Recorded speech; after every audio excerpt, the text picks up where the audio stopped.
সুন্দর দৃষ্টিতে, অর্থাৎ সবাই এখানে স্টুডেন্ট, এখানে যারা আছেন যারা এসেছেন সবাই আয়োজন, সবাই স্টুডেন্ট কলেজ এবং বিশ্ববিদ্যালয়ের, ফলে আপনারা সেই সমাসুন্দর দৃষ্টিতে আমাদেরকে দেখবেন, সেটাই আমরা চেষ্টা করি। গ্রিন ভয়েস 2005 সালে প্রতিষ্ঠা লাভ করে। কেন আমরা গ্রিন ভয়েস করতে গেলাম? 52 থেকে 24-এর গণ অভ্যুত্থান, প্রত্যেকটি আন্দোলন সংগ্রামের পিছনে নিহিত আছে আমাদের এই তারুণ্যের শক্তি। আমরা মনে করেছি তারুণ্যের এই শক্তিকে যদি আমরা কাজে লাগাতে না পারি, তাহলে আমাদের বাংলাদেশ, আমাদের প্রকৃতি, আমাদের পরিবেশ আমরা রক্ষা করতে পারবো না। অর্থাৎ আমাদের সমাজ, অর্থনীতি, রাজনীতি রক্ষা করার জন্য যেমন রাজপথে নামতে হয়েছে, হচ্ছে এবং হবে।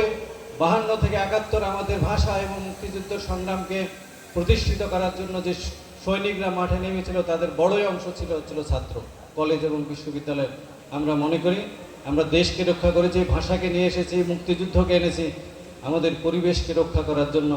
আগামী দিনের আপনারাই সবচেয়ে বড় শক্তি। এই শক্তিকে যদি আমরা সংগঠিত করতে না পারি, এই শক্তি আমরা অনেকে অনেকভাবে চলে গেলে, কিন্তু নদীর জন্য, বায়ুর জন্য, পাখির জন্য, খালের জন্য খুব কম লোকই কিন্তু বের হয়। আমাদের এই শক্তিটাকে বিভিন্ন জন নানাভাবে নানা দিকে ডাইভার্ট করার চেষ্টা করে, কিন্তু আমরা বারবার পথভ্রষ্ট হয়ে যাই। কিন্তু আমরা গ্রিন ভয়েস, আমরা যেন এই প্রকৃতির পক্ষে, পরিবেশের পক্ষে, মুক্তিযুদ্ধ এবং ভাষা আন্দোলনের পক্ষে যেন আমরা অবস্থান করতে পারি, সেই অবস্থানটা আমরা সবসময় চেষ্টা করব। আজকে তিস্তা একটি বড় সমস্যা। এই অঞ্চলের তিস্তা নিয়ে অনেক, এখানে অদূত ছাড়া আমাদের বাপার যারা তিস্তা এবং এখানকার পরিবেশ নিয়ে আমরা এত কাজ করেছি, এত সমাবেশ, মিটিং, মিছিল করেছি, কিন্তু স্বাধীনতার 54 বছর পেরিয়ে যাচ্ছে, আমরা কিন্তু সমস্যার সমাধান অনেক হয়। গত ইন্টারিম গভর্নমেন্টেও আমরা অনেক এখানে কাজ করেছি।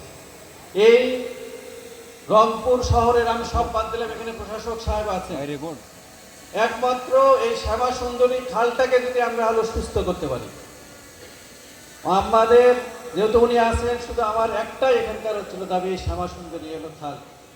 পৃথিবীর কোথাও কোনো দেশে একটা শহরকে কেন্দ্র করে বাংলাদেশের মতো খাল এবং নদীর এই বিস্তৃতি পৃথিবীর কোথাও জায়গা নেই। এই শ্যামা সুন্দরী খালটা যদি হয়, এটা যদি একটা ব্লু নেটওয়ার্ক তৈরি করা যায়, অর্থাৎ এখানকার যোগাযোগ ব্যবস্থার একটা বড় দৃষ্টান্ত আমাদের সৃষ্টি হবে। আপনারা এখানে অনেকে যদি দেখবেন, থাইল্যান্ডের একটি ফ্লোটিং মার্কেট আছে।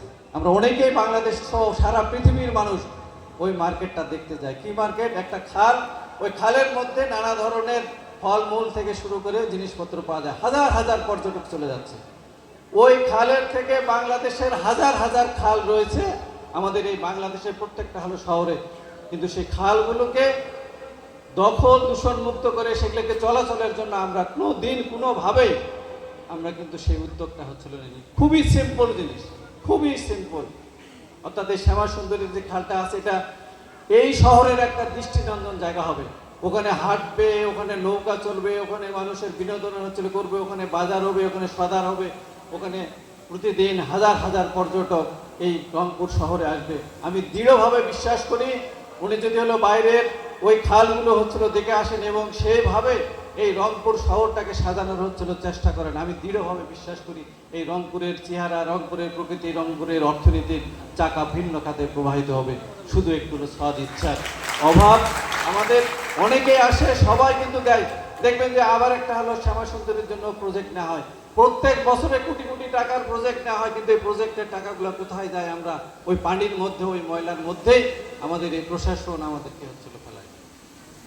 আমরা ওনার কাছে আমাদের বিভিন্ন ডিস্ট্রিক্টের বন্ধুরা আসছেন, তাদের সমস্যাগুলো তুলে ধরবে। পরিবেশের সমস্যা, নগরায়নের সমস্যা, খেলাধুলার সমস্যা, মাঠের সমস্যা, সব কিছু আপনারা আমাদের প্রতিনিধিরা তুলে ধরবেন। আমি সেই আশাবাদগুলো ব্যক্ত করতেছি। গ্রিন ভয়েস হয়তো অনেকেই মনে করবে যে বিশাল আয়োজন, হ্যাঁ, কোথা থেকে না কোথা থেকে টাকা পায়। আমরা দৃঢ়ভাবে আপনাদেরকে বলতে পারি, গ্রিন ভয়েস কোনো ডোনার এজেন্সি, ডোনারের প্রজেক্টে আমরা চলি না। আমাদের এই যে দেখবেন আপনারা অনেকে হচ্ছে কয়েকজনের কয়েকটা সংগঠন নিলে ব্যক্তিগত হচ্ছিল পরিচয়, তারা আমাদেরকে কিছু সহযোগিতা করছে এবং সেটা আমরা হয়তো বলে দিই। আমাদের ব্যানারে কিন্তু আমরা কোনো দাতা সংস্থার কোনোদিন কোনো ব্যানার আমরা হচ্ছিল নাম কিন্তু ইউজ করি, কিন্তু সরকারি একটা হচ্ছিল আছে যারা হলো পানি এবং নিয়ে কাজ করে, সরকারের টাকা মানে আমাদের জনগণের হচ্ছিল টাকা, শুধু সরকারের সঙ্গে আমরা আরো যে কাজগুলো করি সেগুলো আমরা লিখি। আর আমাদের ব্যক্তিগত কিছু বন্ধু বান্ধব আছে তারা আমাদেরকে হলো সহযোগিতা করে। অর্থাৎ এই সম্মেলনের আপনারা নিজেরা হচ্ছিল জানেন, মানে একটি হলো দৃষ্টান্ত যে আপনারা অনেকেই ম্যাক্সিমামই হচ্ছিল নিজের টাকা খরচ করে এই সম্মেলনে আপনারা অংশগ্রহণ করতেছে। আমরা মনে করি এইটাই আমাদের হচ্ছিল বিউটি, এইটাই আমাদের হচ্ছিল সৌন্দর্য। গ্রিন ভয়েস আমরা যে আওয়াজ তুলেছি 52 সালে, 71 সালে 24-এর গণ অভ্যুত্থানে যারা আন্দোলন সংগ্রামে অংশগ্রহণ করেছিল তারা কোনোদিন কখনো টাকার বিনিময়ে তাদেরকে আমরা মিছিলে নিয়ে আসিনি। তাদের ভালোবাসা, তাদের দেশপ্রেম, তাদের মানুষের মুক্তির সংগ্রামে তারা হচ্ছিল এসেছিল।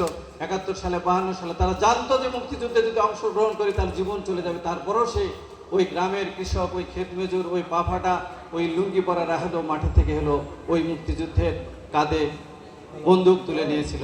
তাদেরকে কিন্তু আমরা কখনোই টাকা দিয়ে ওই মুক্তি সংগ্রামী হচ্ছিল না। আমরা গ্রিন ভয়েস সেটাই হলো বিশ্বাস করি। মায়ের মানুষের টাকা, বাহিরের টাকা, ডোনারের টাকা নিয়ে আমরা আমাদের চেতনাকে জাগ্রত করতে চাই না। আমার ভিতরে যে চেতনা, আমার ভিতরে যে দেশপ্রেম, আমাদের যে হলো প্রকৃতি প্রেম, সেইটাকে আমরা হচ্ছিল জাগ্রত করতে চাই।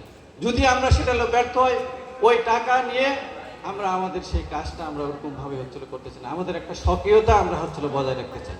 সেই স্বকীয়তার মাধ্যমে আমরা আমাদের যে দায়িত্ববোধ আছে, আমাদের যে কর্তব্য আছে, সেই কর্তব্য আমরা দেশ অর্থাৎ দেশ থেকে আমরা যেটুকু নিচ্ছি আমরা যেন দেশ থেকে সেই জায়গাটা হচ্ছিল দিতে পারি।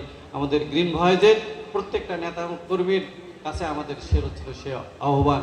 আমরা যারা আমাদেরকে হচ্ছিল সহযোগিতা করেছেন, হ্যাঁ, অর্থাৎ আমাদের যে আয়োজনের যে হচ্ছিল খরচ, সেই খরচের একদম 1% বা হচ্ছিল 10% আমাদের কিছু সংস্থা, আমাদের যারা বন্ধুরা আছে আমাদেরকে দিয়েছে। বাকিটা আমরা আমাদের নিজস্ব তহবিল, আমাদের উপদেষ্টা যারা হচ্ছিল আছেন তাদের সহযোগিতায় আমরা এই কর্মসূচিটা হচ্ছিল পালন করতেছি। ফলে আপনারা গ্রিন ভয়েস সবসময় হচ্ছিল মনে রাখবেন এবং কোথা থেকে আমরা কত টাকা হলো পেয়েছি আমাদের সম্মেলন শেষে এই খরচের হিসাবটা আপনাদের কাছে আমরা হচ্ছিল দিয়ে দেবো। সেই জায়গাটায় আমরা সবসময় সলিড এবং হচ্ছিল একদম কি বলে ক্লিন থাকতে চাই। আপনারা সেটা হচ্ছিল জেনে যাবেন, অবশ্যই সেটা জানবেন।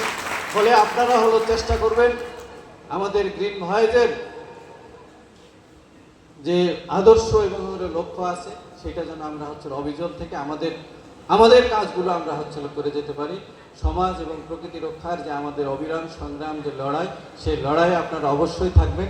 আগামী দিনে প্রত্যেকটা আজকে যে আলোচনা আপনারা হলো করবেন, প্রত্যেকটা জেলার উপজেলা যে সমস্যা আছে সেই সমস্যাগুলো নিয়ে আমরা স্থানীয়ভাবে ওই ছাত্র যুব সমাজকে আমরা একত্রিত করার আমরা হলো চেষ্টা করব। আপনারা সেই আহ্বান রেখে আপনাদের সবার সুস্বাস্থ্য কামনা করে আবারও সবাইকে আন্তরিক শুভেচ্ছা এবং অভিনন্দন জানিয়ে আমি আমার বক্তব্য শেষ করছি। সবাইকে ধন্যবাদ।